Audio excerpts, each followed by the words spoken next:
Thousands of people visit Yosemite National Park every year, but it's likely none have seen Yosemite Falls as colorful. Stunning video shot in October 2017 shows the famous waterfalls transform into a beautiful rainbow.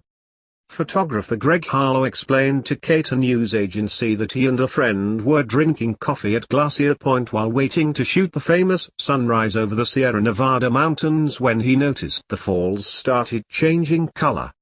First it was red, then it worked its way across the spectrum to a full rainbow.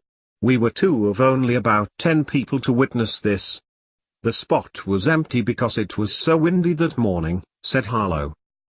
Harlow said it was a rare sight, but the weather conditions were just right, creating a rainbow down the entire 1,450-foot waterfall.